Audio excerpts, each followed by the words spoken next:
We do need a larger, more systematic way of dealing with companies that have infrastructure that could harm us, but don't let that detract from this very real piece of legislation that could get the job done now on TikTok. Let's deal with TikTok now, and we can deal with the rest of it later.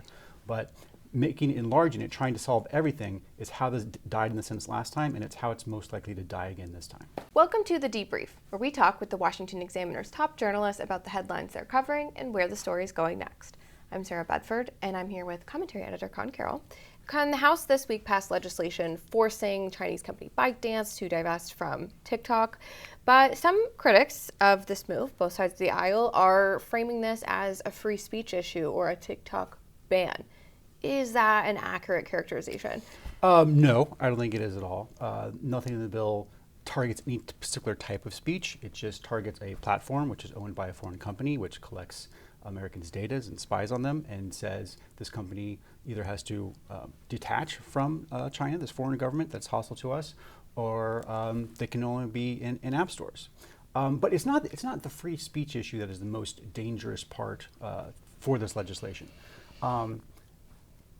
Banning TikTok has been an effort going back to the Trump administration, and it has come close to the finish line before, only to be tripped up by people who wanted to make it a larger, more broad piece of legislation.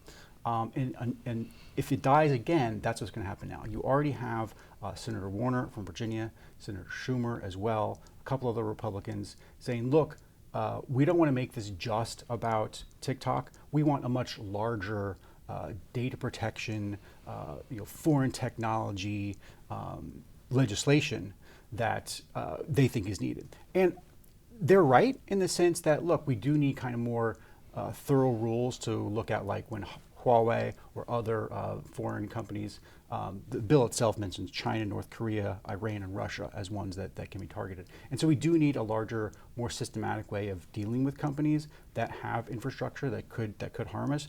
But don't let that detract from this very real piece of legislation that could get the job done now on TikTok. Let's deal with TikTok now, and we can deal with the rest of it later.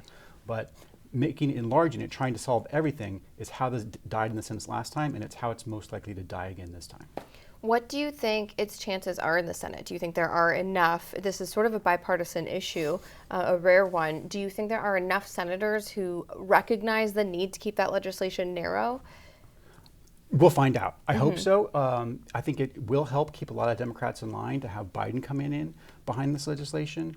And I think you do have enough of a Tom Cotton, Josh Hawley, J.D. Vance Hawk push that's uniting with the more regular McConnell, Thune people who are very much like, yes, let's take this action on TikTok. So I do think there's going to be enough of a coalition that will get this to 60. Shifting gears a little bit, former special counsel Robert Hur testified on Capitol Hill this past week about his investigation of the Biden classified documents case. How did that go for Democrats?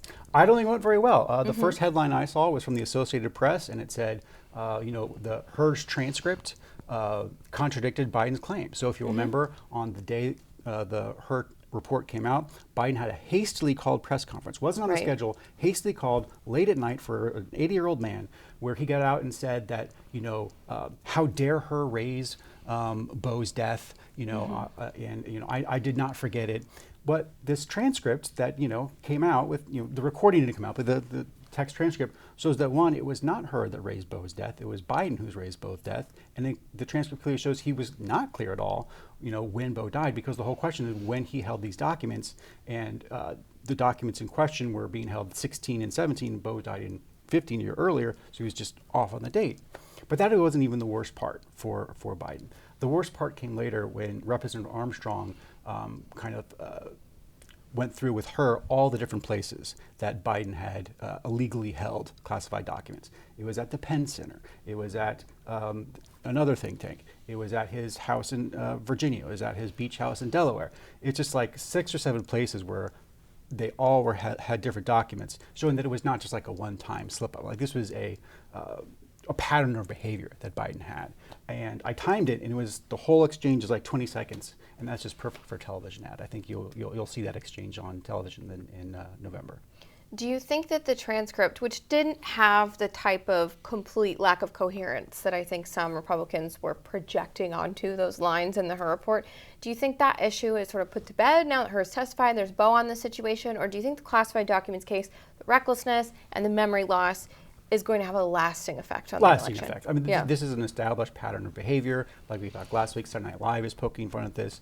There are just tons of other things on tape where it shows him not quite being clear, not quite knowing where he is, and so this is just another straw on the camel's back that will be tough for Biden to overcome. Well, Conn, thank you so much for being here today. Absolutely. You can get more writing from Conn and the rest of the commentary team at WashingtonExaminer.com.